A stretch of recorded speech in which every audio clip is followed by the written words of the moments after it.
It's time for Q&A in the Kitchen. It's a podcast and YouTube series where tattoo artists in a piercer talk about some of the more common questions those that collect tattoos and piercings and whatnot may have.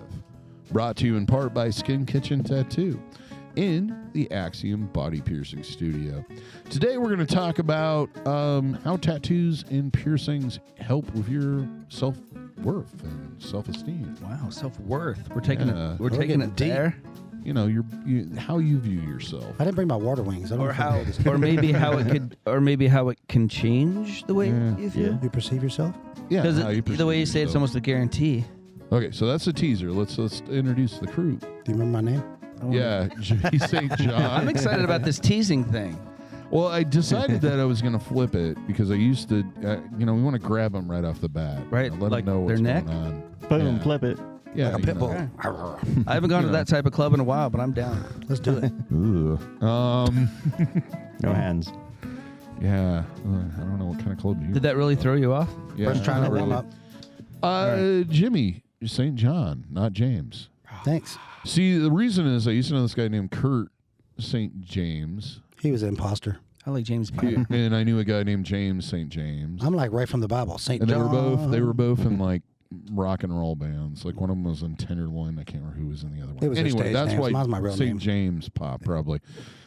And directly to my right, oh, by the way, he does tattooing at the Skin Kitchen. And then directly to my right is Jack Lowe, owner of the Skin Kitchen and also tattoo artist.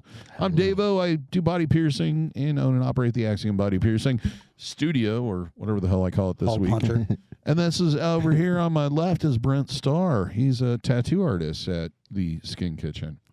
So basically, he wants to start this one. Not Doesn't it. matter. What was the question? Basically, self-esteem of your tattoos. How does it improve or what have you your self-esteem when you get tattooed and pierced? I'll start it off if you want. I don't care. Go ahead. Go ahead. It goes back to like we've talked in other series, other shows. That's one of our responsibilities. Some of the pressure is we're accountable for how this person perceives themselves. You come in, average, no tattoos like everybody else, no body modifications. Boring. Yeah, and when you leave, Unused. you look better naked. Untapped. Yeah, you look better naked when you leave here because we give you something to look at other than yourself. Yeah, we take the attention off of you. Nice. But let us distract people from how disgusting you are. Don't worry about going to the gym. you don't have to wear that shirt anymore when you go to the pool. Just take it off now. Cover you We're anyway. putting a bumper sticker on a Lamborghini, right? Yeah, baby. I bought my other car as a golf cart. Yeah, nobody's going to notice that beer gut when you've got the Mona Lisa on your back. Well, yeah, when you totally cover yourself, it makes up for stuff. Like it gives a lot of people confidence. So you're still sticking with this. Yeah, I'm rolling with it, baby. I'm already down the hill. I got my feet up and everything. Okay. Soapbox derby. So instead of being the guy with the beer belly in the pool, you're the guy with the big cool tattattoo shirt on. There you go. Doesn't matter how fat you get. You got tattoos. You look cool. How do I get out of this chicken shit outfit? Oh. You're the captain. You're sailing us. I know. I'm That's funny. And we're not obligated to go down with the ship. So basically, I'm getting on the to dinghy. summarize, Jimmy says, if you're ugly, tattoos can help. Yeah, they help you get laid. They make you look better when you're naked. I guess that's true. It's true. Well, it's like I made a video just recently where I was talking about how we perceive piercings based on sex and gender and etc.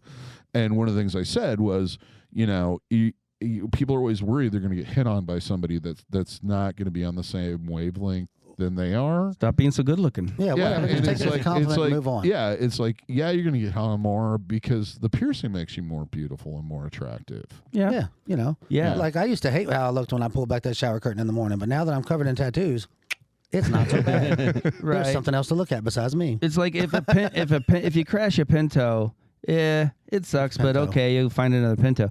But if you crash a Pinto with the Mona Lisa in the back seat, yeah, it's worth more. It's like, oh man. And if you get rear-ended with the Mona Lisa in the back seat and the Pinto, let us be the Mona Lisa in your back seat. Yeah, it's like the people that had it's like people that had Fieros And then they got the kit cars to make it look like a Ferrari, so now it's a Ferrari. Those are awful. Yeah, but it doesn't look like a Fiero no more. Yeah. Well, and that's a lot to overcome. Well, that's well, what the the body GT kit's for. Fieros weren't quite as bad as the other ones. Right, but you put the GT kit of the Ferrari on it, and now it doesn't look like a Fiero any longer. So yeah, and if any car screamed, "I'm from the '80s," it's Fiero. Yeah. Yeah, that car could not exist in any other decade. No, it was completely a decade happening car. But and if it wasn't for Back to the Future, if you wanted to move it from Pontiac to fucking Ferrari, dude, that was the way to do it. What the fuck? But it also was like the cheap man's Thunderbird. I think we've gotten a little off topic. It's not about how we can help ugly people necessarily. No, I think helps. it does a lot. I mean, one of the I probably told this before, but a lot of people are like, why would you get a piercing in a part of your body that nobody's going to see? Like, well, for example, yeah, somebody's going to, but the person who's going to see it the most is you. So, like, the most common one is probably, female nipple piercings. And it's like, I don't know how many times I've done that set of piercings on a girl or a female. And immediately I like one of my sticks is, you ready to do the fun part? And they'll look at me puzzled, and I go, look at it in the mirror, the fun part. And they'll get up and they'll do that, and then they just get this broad smile on their faces, like they're opening up. They're really proud of something on their body, like it has made a difference in their life. That happened just 2 days ago for me. Yeah, I had a guy come in for his first tattoo. He doesn't get a large tattoo. He got these little bitty Lego lightsabers cool. on his arm, and they're super neat. Yeah. And he was a little apprehensive. Like, I did the line drawing and showed him on the iPad, and he was like, well, I was thinking of having some shading here. And I'm like, oh, we're going to do that. Just we don't put it in the drawing because it'll make a blob on the stencil. And we tattooed, and we're having fun. We're talking. I get done tattooing. I'm like, all right, man, let's go check it out. And he goes in the mirror, and he's like, oh, my God. Dude, these are awesome. I got chill bumps. These are so much better than I thought they were going to be. Like, they're so cool. Yeah. Thank you. I mean, that's why we do this. Mm-hmm. That was the biggest tip reward I could ever ask for. Is him being so blown away and stoked by it. That's what I live for when I do this. Yeah, every tattoo I do, I want to do something that I would wear. And see, I think the culture has flipped on that, because there was a day and age, like when we all started initially getting tattooed and pierced, where people looked at it as kind of a, and they looked at punk rock kind of the same way, or even metal kids as like, you're antisocial, you're trying to separate yourself, you're making yourself more ugly. Generally, why did you do that? It just makes you more unattractive. I used to hear that all the time from like family members, and it's like, no, this is my perception of beauty. When I look at that, I go, that's incredible, that's beautiful. Yeah, I'm improving myself, man. I'm putting rims on or tinting the windows, or Exactly. It's you always intolerance. go back to cars, don't you? I like cars, man. What do you do? Yeah, it's just different strokes for different folks. I always say tattoos aren't for everyone. No. They really aren't. And it's just, the problem is the people that they're not for seem to not like them very much. Where a lot of the old saying is, the only difference between a tattooed person and not tattooed person is a tattooed person doesn't care if you're not tattooed. Right. And I don't know, it's definitely diminished. It's definitely gone down. Yeah, so I guess in a way, because it's so mainstream now, it is almost like a social, like kind of a status thing. Yeah. Like, I've heard from some of the younger people that the first thing they mention is, man, that must have cost a lot of money. So if you're looking at it from the side of, well, if you have expensive things, then that makes you a better person, or somebody that people want to be like. Yeah. Then why wouldn't tattoos be the same thing? Yeah. To some people. Status symbol. So I guess, if a person values that as, man, that is something very cool, then they're going to think you're the coolest thing ever. But if your grandparents grew up and people that looked like you were the scumbags and the people that would take their purse, the carnies, well, they're not gonna make you feel real good about yourself more than likely. So, the best thing, I think that's maybe what a tattoo shows about someone is, I'm unapologetically going to be myself, so much so that I'm going to permanently do something that I can't take back. So their celebrating circle your really kind of almost, in a sense, matters. Like, how little they care about what other people think in their circle. In a way, but that doesn't mean that that's the black and white, because we have people that bring in 14 other friends and all of their friends have to put input in it, or they're not going to be happy. But I'm talking very generally that I think maybe for some people that's what it is and that's kind of why there's this camaraderie between tattooed people. Yeah. No matter how small or big your tattoo is, to you, it's giant. Yeah. Even if you got a small one, you still feel the same way that a person that just got their sleeve done feels. Right. Yeah. You've broken through, you've crossed a line, you've stepped over, you've made yourself unlike other people permanently until you die. So it creates kind of a family feeling when you're around other people that have tattoos. Now, I'm sure anybody who's heavily tattooed has been out and have had people come up to you that do have a very small tattoo or maybe one, and they're talking to you like you're on the same, level of pain and experience. You got to remember that you were that person once too, and they've come and joined our flock. Right. Join the club. Welcome them with open arms. Don't make people feel bad because they maybe got a tattoo that you wouldn't get, or that was in the wrong spot or whatever. Their heart is in the right place, and we've all done it more than likely. That so be easy on them, man. So in that regard, I think it can really help you, can really raise your spirits, make you feel better. It's almost like a built-in family of people. Unless you're an asshole, then you'll get kicked out of any club.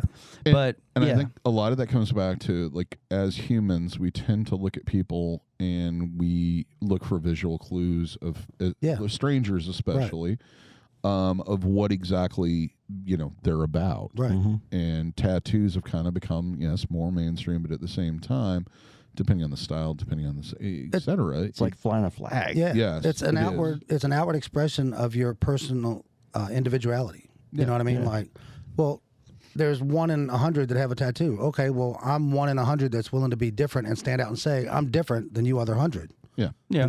And that's a great thing. That's, they're individual. They're individuals. They're not for everyone. Right. And that makes building, the club. And I think it helps to build that self-confidence because you're investing in a way in yourself and your perception of what is beautiful. You've taken that first step to outwardly say, hey, man, I'm into this. I think it's cool, and I'm going to wear it. And if you guys don't, well, that's cool too, but I'm going to wear it. I like it. Yeah. It's kind of, your own thing. It's weird and we've all been guilty of it at least sometime, that the way people feel that if they don't find value in something, then it should be considered worthless to everyone. Right. Yeah. And that's so ridiculous. And those are the people that usually try to be the most different and stand out and prove that they don't like what everybody else likes. But you're coming down on people that are doing what you preach. Right. So let them, it's great that they like something that you don't like, because you know what? 10 years down the road, you may love that. Right. And it wouldn't even be existing if people like that weren't keeping it alive. Yeah. Well, There's been so many things that I've grown to appreciate that I would just blow off in my younger, life. Sure. That I wouldn't give a second to, and maybe think it was silly to care about something like that. So, so crazily. And then older I get, I end up loving that and appreciating the fact that there are people that are willing to keep that stuff alive. Even if I don't appreciate it, man, there's so many things that I haven't appreciated that have great wealth and that really are enriching to a lot of people. Just because I don't see the value in that doesn't mean that it doesn't exist. Right. And doesn't mean that it's going to overall help humanity, or at least help some people, get to a place that, at least makes them happy. Makes them happy. Exactly. That's the biggest thing, Yeah. And tattoos are the same way. Really. And it's a gained appreciation. Yeah. It's like I dance as an art. I'm not a big fan of it. This whole ballet and modern dance and everything. And my child, when he was really young, he took ballet, and I was encouraging him as a father should, and I didn't make any derogatory comments or anything about it. And I supported him. I took him to practice and everything else. But I just didn't get it. I didn't understand why this infatuated him until I actually sat down and started watching some of the more professional ones do what they were doing, and started to appreciate how difficult it was and how how disciplined it was and the amount of work that went into it. Yeah, man. And I think having a way to display that through tattoos, piercings, etc. It's like I saved up money to get this, or I went through this to get this thing, and this means this to me, and the rest of the world needs to know it. It's like shouting it. Yeah. It's awesome. Yeah, it really is. It's super cool. It's like, I don't know, man, when you were a kid in school, like the kid that would put stickers all over his lunchbox and his desk and his, depreciate the value. His locker, and, everybody's like, you're making it look like crap. What are you doing? We're the kids that grew up and like got tattoos, a lot of us, We like to decorate the temple. Yeah, dude. I don't have anything that I own that I can think of that looks stock and doesn't have stickers all over it. Yeah, we know. Yeah, well, whatever. You know what I mean. You do too. Look at you. Yeah, I've got plenty of stickers on me. I know. Yeah. But that's what I'm saying. Like that's where stickers. That's how we were. We were those kids. You know what I mean? Because there wasn't a lot of them. Because like your entire station's covered with stickers. I know. I like it to have something to look at. Well, it's funny. I came to work here. Takes the focus off his face. Yeah. When I came to work here, it's subterfuge. One of the other artists here had stickers all over his station, and I was like, okay, so it must be all right. So I'm sticking them all over, and Jack comes in, and he's like, well, so much for that. And I'm like, what? He's like, well, I was hoping to go for the idea of like clean and like no stickers on stuff in this place, and I was like, I can take them off. And he's like, no, they're there now. And I'm like, okay, well, I wish I'd have known that before I stuck stickers everywhere. So then I went to sticking them on my trash can and stuff, so they're not permanent crap. But yeah, I didn't know. I apologize for it, but we're the sticker kids, And back to that, do you think what attracted you initially into the tattoo shop was all the flash? A little bit. Like I got really hooked on skateboard art. Yeah. Before I could tattoo. I was fascinated with like the designs on the skateboards and the decks and the shirts and stuff like that, and I always thought, man, that'd be really cool to wear like permanently. Yeah, like something like that on your skin would be amazing, And I just, a lot of those graphics, a lot of those things are. That's where they came from, skateboard tattoo artists, underground, art. A lot of the designs were made like Mark Mahoney, one of my personal favorite tattooers of all time, out in California. He's got the Shamrock Social Club, and he tattoos, and he designed a lot of like your early skateboard guys that you'd be into, Jason, Jesse, and all these guys. He designed a lot of their designs for their tattoos and their skateboards. Yeah, and that's why it was so, I guess, attractive to me. It was a good crossover. Yeah, it really was. It was. You could see the the semblance. Yeah, it's bold graphics. Yeah, they were very tattooable, very recognizable. Yes. So when there was a kid or two that got them, it jumped right out, and you knew exactly what it was. Yeah. And for whatever reason, the skater kids, they always kind of they're kind of on the outside, they wore the clothes that distinguished them and had their hair that distinguished them and did their thing. So I think, when tattoos kind of crept in there a bit, that kind of became part of what distinguished them. The Godoy boys, the Godoy twins, they skateboard. They were super famous, professional skateboarders. They were both super into tattoos, and they got tattoos and tattooed each other and learned how to tattoo. They own patents on several tattoo machines now, and they both tattoo professionally and still skateboard. Like that was one of their, big leeways in, and that was fascinating to me. And part of it is that when you get into subcultures or whatever you're into, there's always different levels of it, and there's nothing wrong with one level over another. No. There's the people that kind of they're interested, but they're not committed. And most of those people are the people that are into a lot of stuff. Right. They've got a lot of interests and they just enjoy things. Then there's the people that are kind of a little bit more into it, and then there's the people that are hardcore. Right. And I'm not talking about the pornography reference. Right. But in a way, it's kind of the same thing because you're showing more than. It's like Jack was saying. Like if you got like a little ladybug tattooed on you, or you got full bodysuit, you're still in the same club, man. Oh yeah. You're both on the same wavelength. Like it's a super cool thing. Yeah. I tell people all the time when they come in for their first tattoo, I'm like, well, man, that's awesome. Blah, cool, blah, blah, blah, cool. And I'm like, before they leave, I'm like, oh, well, welcome to the club, man. Mm-hmm. Yeah. And they're always like, they turn around with this huge smile and they're like, yeah, man, that's cool. Thanks. Like, yeah, you're in. Yeah. Like, you're part of the crew now. Yeah, there's nothing that you'll ever experience that can even come close to what it feels like to be tattooed. There's nothing. I mean, anything else you can be left behind when everything else is gone. But it's but you share that with it's a way of customizing your skin, and whether you like it or not, it becomes who you are, and a part of you literally becomes a part of you living your life. And when you're done living, so is it. You've got it there to share and show your path the whole way. Skin. And nothing can There's do nothing that. like it. Nothing at all. Right. So, yeah, it does something weird to your freaking brain, man. Don't do it. Put a little you comeback do in it- that ink. Yeah. Make it keep The coming ink back. gets in your brain. Yeah, it There is must a- be that heroin we put in. There is that company that you can go and they Get preserve your heroin in it? No, they preserve your tattoos. Yeah, after you put did. heroin in it. No, they preserve He was your, already in his car, like, Right. "Ugh." I'm leaving. There's a company that preserves your tattoos after life. Yeah. You can I've been looking into it because I would like to have it done. For a whole bodysuit, it's between $80,000 to $100,000. You can start paying on it like an insurance policy, and it covers it for when you pass on. If so your family doesn't have to absorb the burden. That's really cool. And you can they skin you, and they send it to this company. They preserve your skin so it won't rot or anything. They tan it. Yeah, and then they put it under. They frame it and put it under glass, UV protective glass, and all that stuff, so it won't fade or anything like that. And they send it back to your family. Mm-hmm. You can have just one tattoo done. You can have your whole body done. You can, whatever level you like to do. I'd want a lampshade. Well, you can do whatever you Just want. basically with because I think like some of them would look really cool lit up. Illuminated. Well, I thought Yeah. like each one of my kids would get one of my tattoos, whatever's their favorite, so to speak.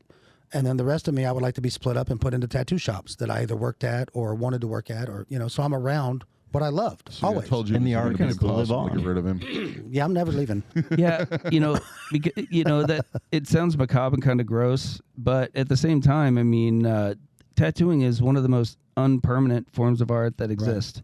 It's definitely going to be destroyed. It is gone. It has a lifespan. It's really the only thing that beats it is a sandcastle, an ice sculpture. Sand.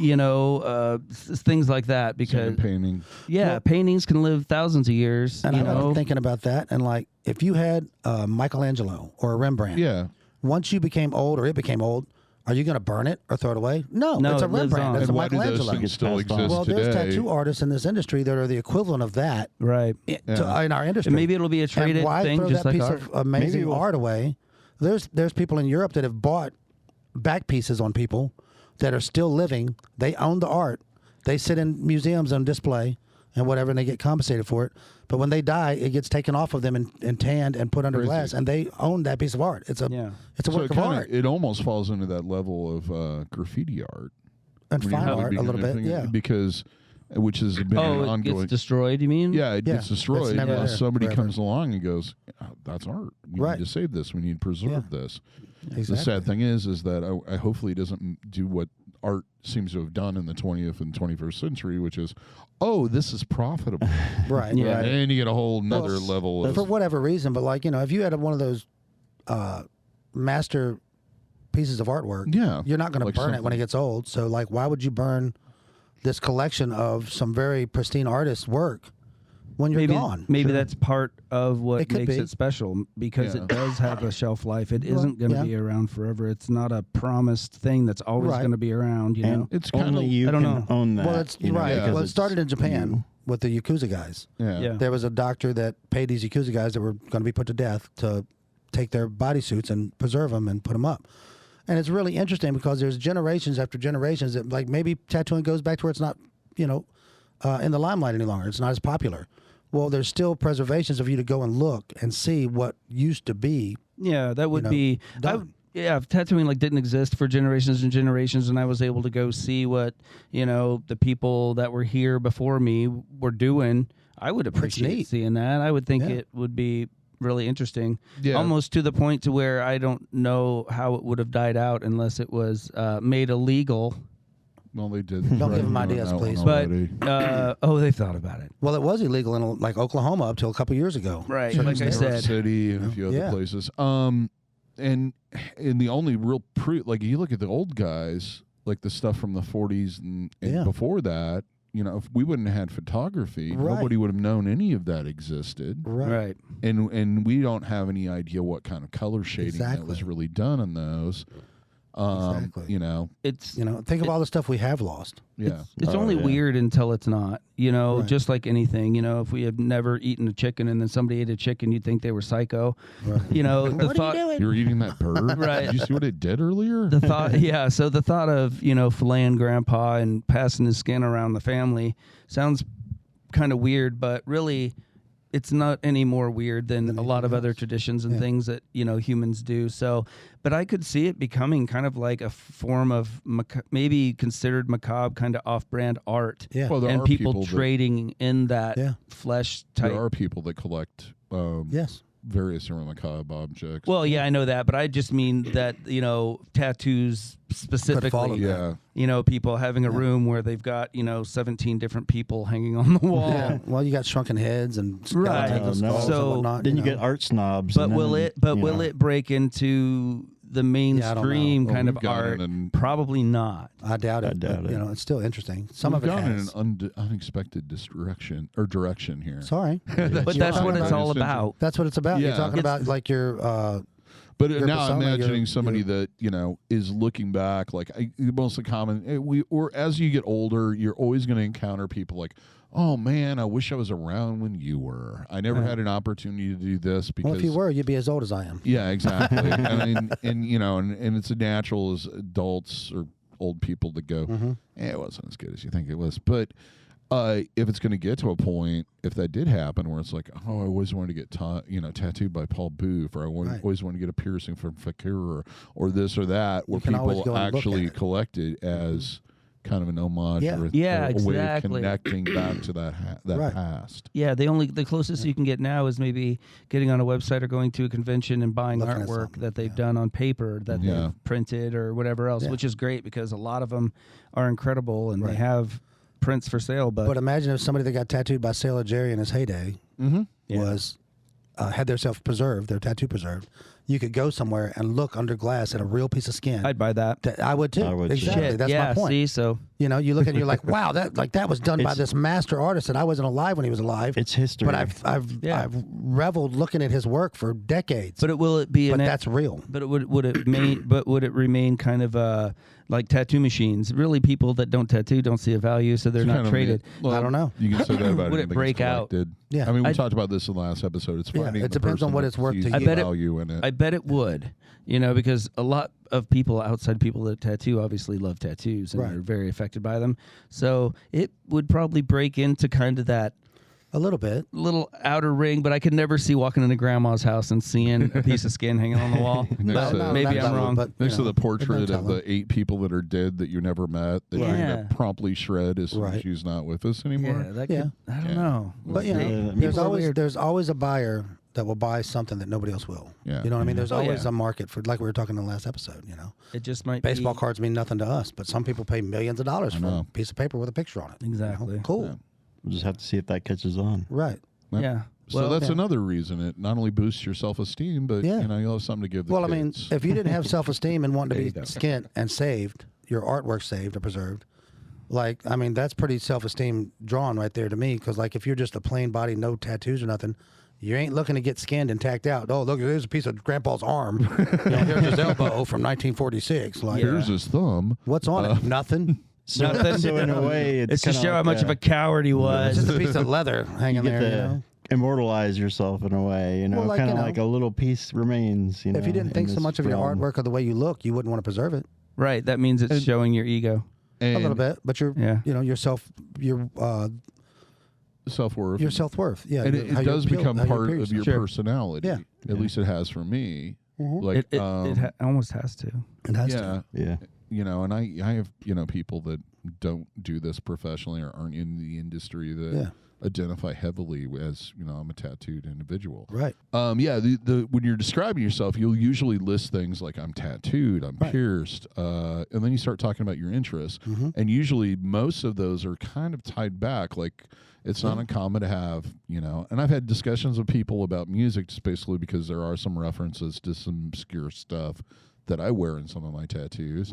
Of course, there's the Slipknot tattoo, which was one, the bet that I lost.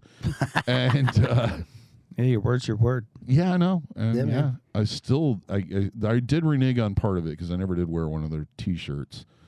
Remember, kids, don't make stupid bets you're not willing to pay up for. Yeah, and you look like a jerk. And it's something I'm proud of because it supported friends. Right. That I was really proud of where they had gone in life. And it was a bookmark. Still going. That represents them going at least gold on their first record. Yeah. And even just that can, I guess, make you feel like you're a pretty darn cool dude. Yeah. But I get asked about it. You're all part the of time. that. So music has been a big part of my life. So there's the music references. Right. And I know people that have like camera tattoos or hiking tattoos or chefs that have chef bicycles. tattoos or motorcycle tattoos for motorcycle people. Yeah. If they're into knitting, they have like the knitting thing. Yeah, you got some crochet needles. Yeah, and eventually, I've noticed that the trend in piercing now, especially with the expansion of the ends with the whole threadless thing, is a lot more of those are getting in that direction. Mm-hmm. Where if you have this hobby, it's not going to be some cheap piece of junk from China. No. It's going to be a nicely crafted piece of titanium that's been sculpted to fit. And you're going to have to invest a little bit because they're more expensive, but you have a way of representing and putting out that if you're a extra collector, thing. it's okay. It's saying, hey, I'm into this. And hey, this is a big part of my life. This is important to me. And if that's not important, there's always a lesser route to go through. Yeah. You just, might not be invited to the cool kid table. Yeah, maybe. It's like the but old that joke. won't matter because it's not as big a deal. It's like the old joke, kids, alcohol and drugs may not make you smarter, but it'll make you more interesting. Yeah. It'll Tattoos just like and tattoos. piercings definitely make you more interesting. That's true. And they're conversation starters. Absolutely. I can If start you're a a shy conversation person, anywhere. get a tattoo or a piercing that's visible. You're going to eventually have a conversation about that. Yeah, they're going to make you. It might be about Jesus riding a platypus or something weird like that, but and that might be an interesting conversation. There you go. It So you would not starts off interesting. you would not have had that conversation. Right. If you're boring, get tattooed. It'll give you something to talk about. There you go. Make you look Again. better and more interesting. See? Tattoos It's all for kinds of losers. Don't do it. I've been making uncool people look cool for hundreds of years. Yeah, it's worked out okay. And it's kind of like the difference between a stock vehicle, going back to your car To a hot references, rod. to one that has pinstriping and Yeah, you got bumper flames on it stickers. or rims on it or, tinted windows. Like A lot of the fun is customization. Exactly. Yes. Hey, and some people like stock. That's fine. cool. But you know Yeah. how boring it would be if everybody liked hot rods or everybody liked stock? Like, Exactly. Wow. I love to see a nice stock old car. I do It's too. awesome. I love that they exist and that their people are into them.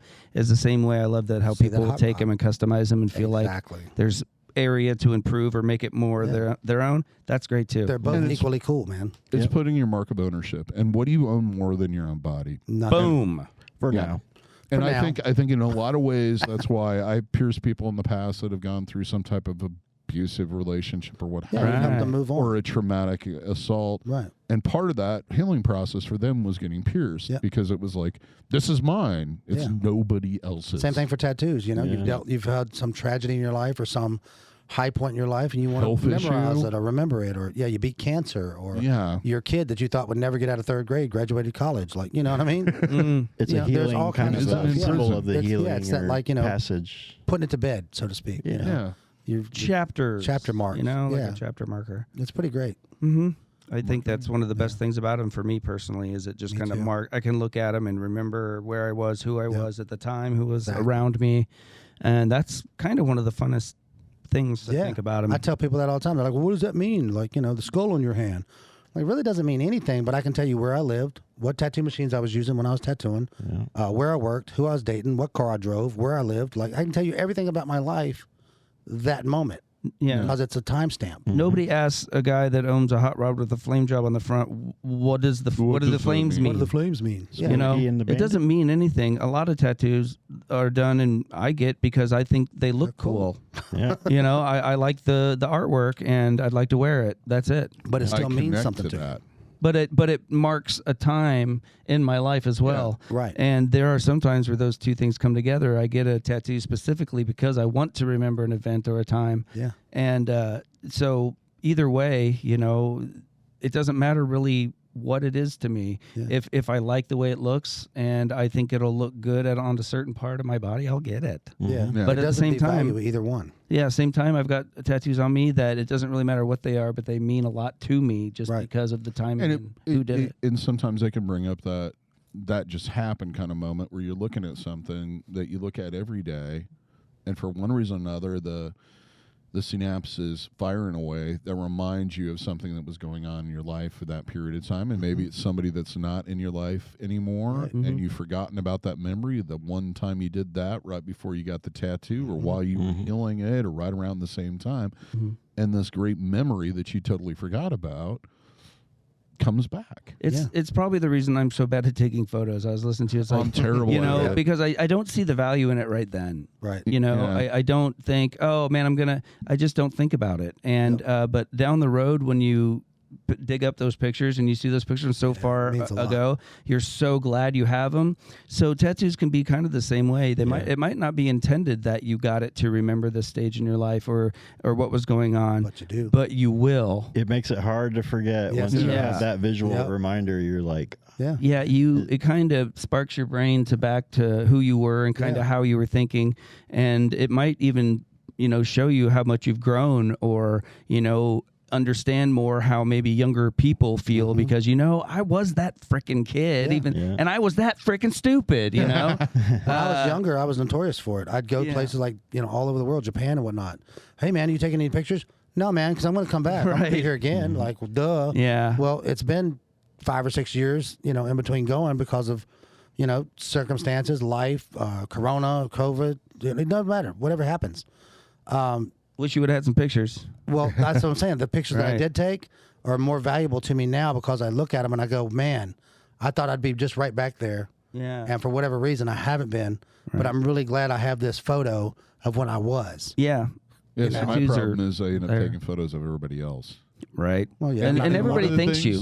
Yeah. Yeah. Because you're not in them. But you can always say, well, I took the picture, so I was there. Yeah. No. There's a line in a No Effects song that's about, I think, Tony Sly, I think his name is, where he's talking about his friend dying. And he says, I don't have any pictures of the two of us because nobody thinks about taking pictures with your friends. Nope. Because you never think they're not see them all the time. You don't think they're going to ever be gone. Yeah. Yeah. Unfortunately, they are. And I don't think there's very few of me, especially in that, when everything was happening, which I say the most active period of time I had in live music was probably from age 23 to about 40. Mm-hmm. There's very few pictures that I have during that period of time. Yeah, it's crazy. They're all I have a ton of my kid and my family, but I don't have any of like the club and what was going on and all the people I met. All my favorite pictures were taken by somebody else. Usually, like, because that makes it sure that he's in the photo. See? Well, a lot of times I didn't even know we were being photographed. See? He's in the photo. Those are usually the best photos. Yeah, I'm in them. I'm in like the photo I took of you and Jack tattooing you. I like it because it's candid and it shows a moment. Yep. That I couldn't have captured. I was getting tattooed, man. No, and now when you look at the tattoo, you'll catch you're up. Think of the photo. Right. Absolutely. There's pictures of me in Japan that people snapped when we were running around doing crazy shit, and I never in a million years would have thought, oh, let's take our camera out and get a photo of this. Right. Yeah. I didn't think about that. We were doing something. But that photo that they took of all of us doing stuff and the people I'm with, man, that's amazing. And this really doesn't make any sense to anyone unless they're super old, because now everybody does take pictures of everything they do for the most part. But even still, I don't. So fuck you guys, okay? They're not worth as much if you have a million of them unless you have 100 of them. It devalues it because what you end up with is files upon files upon files that you never look at. Yeah, that you don't care about. And then you just spend I do this all the time because I take a lot of photos. And I'll be looking for a thumbnail, and I'll go, oh, I took that photo of blah, blah, blah 6 months ago. And I'll look through all this stuff, and it would take me 5 hours to find it because there's all this other stuff that we've taken, video, everything else. I took 80 pictures of that sunset that almost completely full again. We have over, I think, 25,000 terabytes of just video footage and photos, maybe in more the archives. Yeah, the archives. And I need to start cleaning that up again. Maybe we'll have a garage sale. Yeah. We'll just you want to buy random press sell raw footage. Doing stupid stuff. You want some raw footage of just the blooper reel. St. John's Centerfold. Ooh, a calendar coming soon. Or, I'm sorry, St. James Centerfold. It's the Burt Reynolds Centerfold. Blooper reels and whatnot. Outtakes. That was like the best part of those Cannonball Run movies. I know. Was the outtakes. Oh, definitely. Oh, Dom DeLuise and the Big Gulp. That forced you to sit there and watch the credits. That was awesome. Yep, that was on the other day, and they played the bloopers. I love them. Yep, good stuff. Now they tie them in with the credits usually. All right, wrap it up. I'm or bored. you have to watch a bunch of black screen credits, and then it gets, and then there's like 5 minutes of it. Right. Yeah, that's the famous Marvel shit. And by then, I'm just like, I don't want to watch this. Did you watch I love it when you get to the end of the movie and there's 15 minutes left and it's all credits. Yeah. Anyway, I think we've done pretty well on this one. Running now. Yeah. Just kidding. Just See, our version of the credits is this part. I hope you enjoyed it. If you did, give us a thumbs up if you're watching the video. If you're listening to this somewhere or watching this video and you'd like to see more of these, please subscribe, hit our the notification so that you're notified when it happens. Check out our merch store. Links in the description. We have some T-shirts and stuff there and fanny packs. Till next time, here's hoping all your tattoos and piercings heal with ease and without a single issue. And if you're in the Des Moines, Iowa area, we all hope to see you for your tattooing and body piercing needs in the future. Have a good day, everybody. Thank you for watching. Keep on lookout for that summer issue of the Fat Guys in the Swimsuits calendar.